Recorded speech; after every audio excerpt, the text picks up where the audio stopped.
So this just in, after a federal judge ruled earlier that Donald Trump must take his name off the Kennedy Center and that he can't shutter the institution, Donald Trump has just completely rage quit on the whole thing. He says he doesn't want to control it anymore. He wants to hand control over to Congress, let them deal with it. He wants to wipe his hands clean of the Kennedy Center. That's right, he has thrown in the towel, and he just did so by writing this ridiculously long essay on Truth Social. I literally cannot even fit the entire whiny rant in this frame right now. Instead of boring you by reading the whole thing, let me give you the Cliff Notes version right here. Of course, what does Donald Trump do? He blames Barack Hussein Obama. Trump talks about the 36-member Board of Trustees, which unanimously voted to add the name Trump to the Kennedy Center, well, not mentioning that he hand-selected those members. He blames the radical left. He says how amazing he is for wanting to renovate the place, blah, blah, blah, blah, blah. And the end right here is the best part. He goes, unless I am free to do what I do best. So the core message is, unless I get absolute control and can do things my way, I'm out, which is pretty much the definition of a spoiled brat. It's fascinating how someone can claim to want to fix things, but his real motivation is maintaining a chokehold on power and attention. This isn't about public service. It's about a bruised ego that can't stand not being the star of the show. The sheer audacity to try and offload responsibility after making such a fuss and then blaming Obama is peak hypocrisy. This hopeless journey into Never Never Land bit is just damage control, trying to spin a retreat into a strategic withdrawal. He's clearly not interested in the actual work, just the narrative that he's the only one capable. It's a classic move to bail when the spotlight isn't perfectly aligned, and then unleash a torrent of complaints. Better than anyone else, bring this institution back physically, financially, and artistically. I have no interest in continuing what could only be a hopeless journey into Never Never Land. There has never been a president of the United States who has been treated so unfairly by the courts as I, but that's okay. I will continue to do what is considered to be a great job for the wonderful people of our country. I've instructed the Department of Commerce to make all necessary arrangements with Congress to allow a full and complete transfer of this institution, giving them the responsibility for its operation, maintenance, and management. Thank you for your attention to this matter, President Donald J. Trump. Historic crash out, folks. Historic. We're going to keep following this and more. Remember to spread the word. And hey, do me a favor. Go ahead and add the Midas Touch podcast right now, anywhere you get audio podcasts. In California. Donald Trump just completely crashed out and posted a lengthy essay after a judge ordered his name be removed from the Kennedy Center and now says he has no interest running it anymore. He also blamed President Obama. This is the lengthy essay. So, the scene. A funeral, a somber occasion, yet there's an unexpected camaraderie between two political rivals, all smiles and pleasantries. But the moment another figure, Harris, shows interest in joining their hushed conversation, Obama subtly shuts it down, a clear signal of exclusion. Lip reading suggests they weren't just making small talk. They were discussing future engagements, perhaps even hinting at political strategies beyond the current administration. It's noteworthy that even while legally barred from running again, Obama is apparently engaged in discussions that could influence future elections, and the fact that they shared a light moment about funeral catering, the price of the tea no less, paints a surprisingly relatable, almost humanizing picture amidst the political theater. Yet the exclusionary gesture towards Harris is a stark reminder of the underlying power dynamics and alliances at play.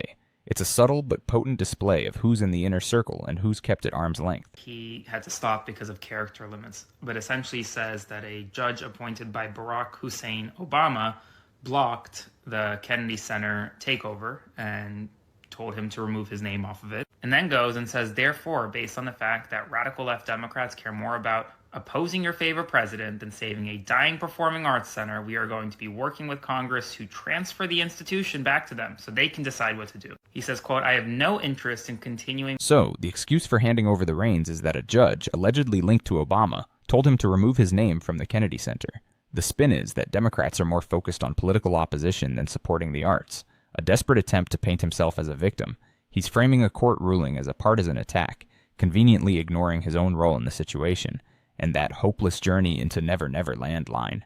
Pure self-serving drama, a classic deflection tactic. The institution's success isn't dependent on his ego, and he's clearly incapable of handling any form of opposition gracefully. This whole outburst is a clear sign he's abandoning ship because he's not getting his way. Not because it's the right thing to do. He's done. He wants out, and he's desperately seeking someone to pin the blame on for his own meltdown. What could be a hopeless journey into Never Never Land. There has never been a president who has been treated so unfairly by the courts But that's okay. I will continue to do what is considered to be great, a job for the wonderful people of our country. He's done. He doesn't want to do this anymore. Trump's done. Follow along for more. Obama was the weakest president ever. The words dropped like a hammer in the middle of the debate stage. No preamble, no hesitation. Trump hurled them with the confidence of a man who believed every spotlight belonged to him. The room shifted instantly. Gasps, muffled laughter, the sudden scraping of pens against paper as reporters tried to catch the exact phrasing. The insult didn't just land, it echoed, spreading through the packed auditorium like a crack in glass that would only grow wider. The setting was unforgiving. The stage gleamed under blinding white lights, every detail sharpened for the cameras, the dark blue backdrop, the polished wooden lecterns, the flags that framed the two men like silent judges. The microphones caught every breath, every cough, every shuffle of notes. From above, the lights cut harsh shadows across their faces, sculpting Trump into a smirking aggressor and Obama into a silent statue. This scene is pure theater. The spotlight's on, and he's leaning back, basking in his own perceived glory after landing a jab. He truly believes every bit of attention is his birthright, and calling Obama the weakest president ever is his attempt to reclaim the narrative. The room shifts, there's a palpable tension, gasps and chuckles, but Obama? He's a rock, an unmoving statue. It's the ultimate contrast. Trump, the aggressor flailing wildly, and Obama, the calm strategist observing the chaos. He's trying to provoke a reaction, to get under Obama's skin, but it's just not working. The silence from Obama is deafening, more powerful than any insult. You can almost see Trump thinking, why isn't he reacting? My brilliant insult. The frustration is almost visible. Gasped in the moment. He leaned back slightly, a grin tugging at his lips, his chest puffed with satisfaction. He tapped the mic once as though the insult had been so definitive, so devastating that it deserved its own punctuation. Around him, some supporters chuckled approvingly, emboldened by the strike. Others simply sat stunned, unsure whether to cheer or cringe. Obama didn't move. Not a flicker of emotion passed across his face. His eyes remained steady, his posture unbroken. To some, his silence looked like restraint.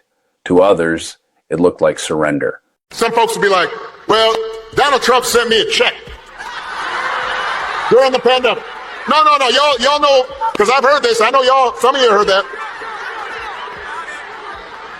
Hey, let me make sure y'all understand this.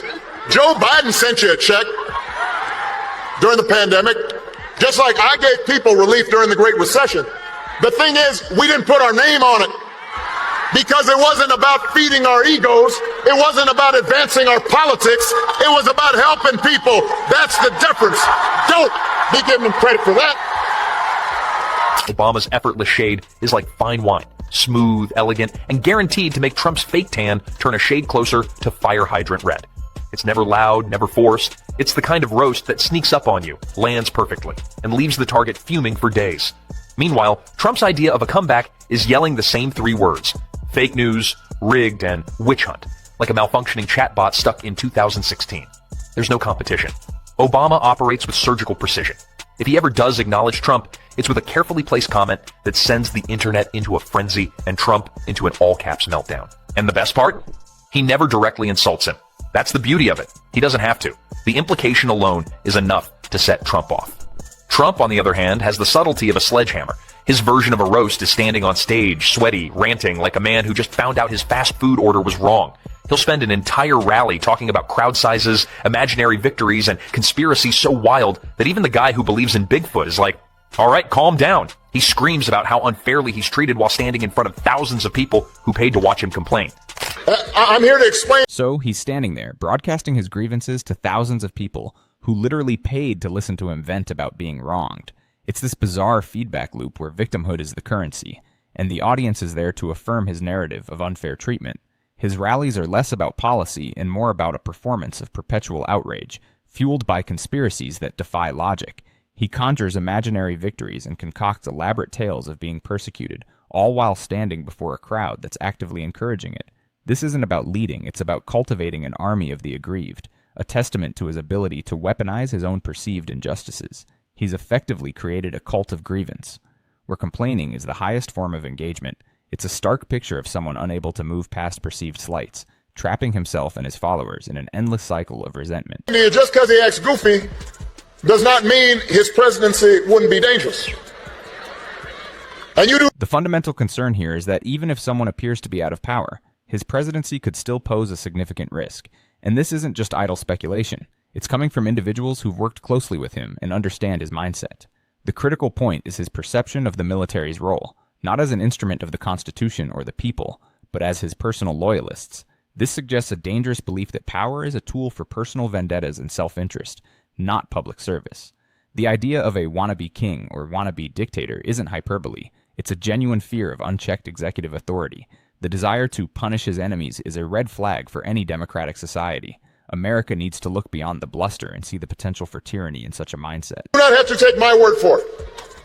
Lately, some of the people who know Donald Trump best have been saying in no uncertain terms that he should not be president again. But the reason they're speaking up is because they have seen that in Donald Trump's mind, the military does not exist to serve the Constitution or the American people. He doesn't see being commander-in-chief as a solemn, sacred responsibility, just like everything else. He thinks the military exists to do his bidding, to serve his interests. We do not need 4 years of a wannabe king, a wannabe dictator running around trying to punish his enemies. That's not what you need in your life. America's ready to turn the page. For Donald Trump and his cronies, freedom means that the powerful can do whatever they please. Fire workers for trying to organize a union. Dodge paying their fair share of taxes. Try to throw out your votes when they lose an election. Control what women can and can't do with their bodies. In other words, for Trump, freedom is getting away with. And let's be real, Obama is thriving. He's out there writing bestsellers, making documentaries, showing up courtside at NBA games looking unbothered, while Trump is busy reposting conspiracy theories from accounts named Ultra Patriot 1776 and rambling about how he should still be in office. It's the ultimate contrast. One guy is enjoying post-presidency like a well-earned retirement. The other is stuck on an endless grievance tour, trying to convince everyone he wants something he very clearly lost. Trump's obsession with Obama isn't new. It's been going on for years. Ever since the White House Correspondents' Dinner humiliated him on a national stage, Trump has been on a personal mission to prove that he's somehow superior. Trust me, it's not working. Remember the birth certificate nonsense? Trump spent years screaming about it, trying to push a ridiculous conspiracy that not even his own party fully bought into.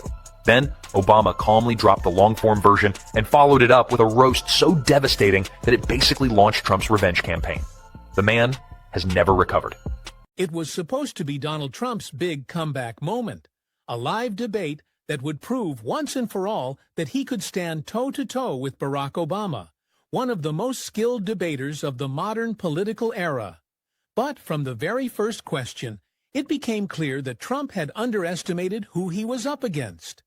What started as a... This is precisely where the shouting strategy crumbles. It's a moment of stark realization. He likely came into this debate expecting to dominate with volume and bluster, to repeat his usual talking points about America's supposed decline under Obama. But Obama's calm, measured response, "America doesn't get fixed by shouting at it," is a mic drop, a direct dismantling of Trump's entire approach. It's a concise, devastating indictment of a style that relies on noise rather than substance. This is the moment Trump knows, deep down, that his typical tactics are failing, that he's out of his depth. He's all fire and fury, a defensive whirlwind, while Obama is operating with precision, logic, and a disarming wit. It's a masterclass in demonstrating how intellectual calm can utterly defeat raw aggression. Competent challenge soon spiraled into a public regret. And by the third question, even Trump knew he had made a mistake. The debate opened with energy. The moderator introduced both men to thunderous applause, and Trump was first to speak. He leaned forward, flashing that familiar grin, and said, "Barack Obama had 8 years and left America weaker. I'm here to fix what he broke." The audience buzzed, but Obama's calm demeanor never shifted. He adjusted his microphone and simply said, "Donald, you've been saying that for years, but America doesn't get fixed by shouting at it." From that moment, the tone was set. Obama was measured, factual, and witty. Trump was fiery, defensive, and often off-topic. But what made the night unforgettable were the moments where Trump's bravado met Obama's precision and completely crumbled. The first question, leadership and the economy. The moderator asked how each would handle the national debt. President Obama, and if he wanted help, I'd give him help because I'm a really good builder and I build on time, on budget. He's building his library in Chicago. It's a disaster. And he said something to the effect, I only want DEI, I only want woke. He wants woke people to build it. Well, he got woke people, and they have massive cost overruns. The job is stopped. I don't know. It's a disaster. And I don't like that happening because I think it's bad for the presidency that a thing like that should happen. He's got a library that's a disaster. And he wanted to be very politically correct, and he didn't use good, hard, tough, mean construction workers that I love, Marco. I love those construction workers. But he didn't want construction workers. He wanted people that, never did it before. And he's got a disaster in his hands. Millions of dollars, really many millions of dollars over budget. And I would love to help him with it. Or somebody else. I could recommend professionals. But it was not built in a professional manner.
This is the absolute essence of misplaced priorities, isn't it?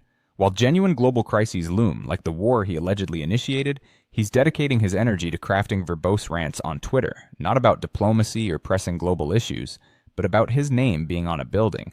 It highlights a profound disconnect from reality, a fixation on personal grievances, and validation over actual leadership responsibilities. He's supposed to be engaged in high-stakes negotiations, yet he's trapped in a cycle of online complaining.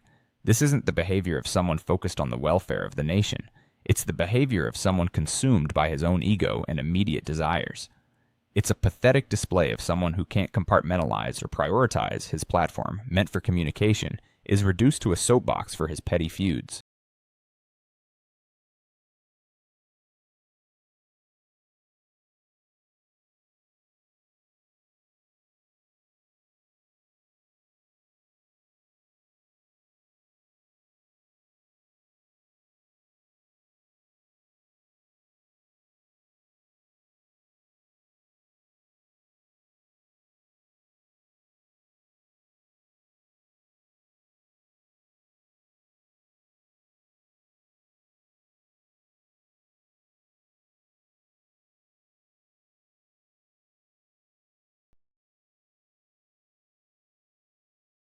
Did you notice Obama's angry expression when he discovered Harris eavesdropping on his conversation with Trump? Lip reading reveals 3 chilling conversation secrets, suggesting that Obama will be the next president. At Jimmy Carter's funeral, Obama and Trump appeared unusually amicable, sharing smiles and laughter. However, when Harris turned her head to join their discussion, Obama immediately stopped speaking, signaling his reluctance to include her. Lip readers interpreted that Trump mentioned the funeral wasn't the right place to discuss important matters, suggesting they find a quieter setting. Obama agreed, and they even mentioned a significant meeting for years later, possibly tied to the next presidential election. However, Obama, having already served 2 terms, is legally barred from running again. Secondly, the pair had a light-hearted chat about the funeral's food arrangements, including the price of churros. Despite their political rivalry, their casual conversation showcased an unexpectedly relatable side. Lastly, it suggested they talked about their children, exchanging concerns over the challenges of raising kids under public scrutiny. Both seemed worried about their children's futures, while Harris, notably without children,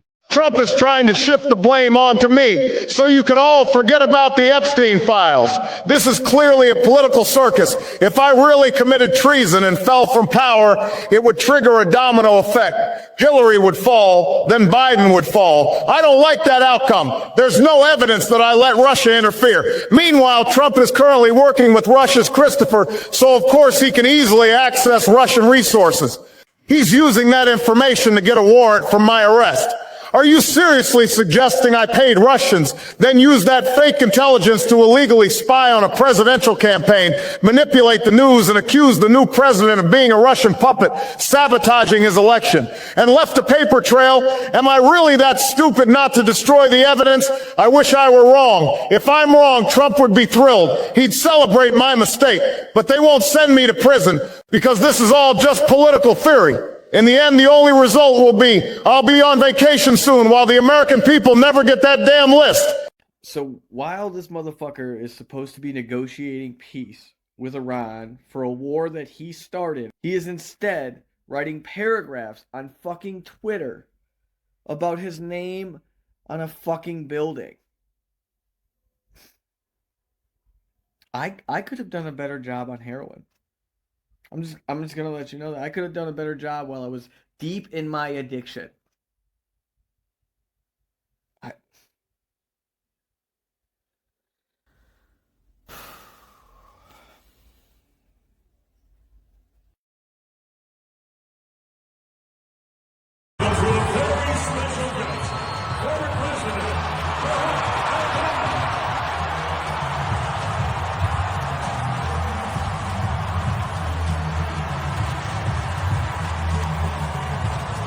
Cette vie-là, qu'on a cherché, qu'on a trouvé.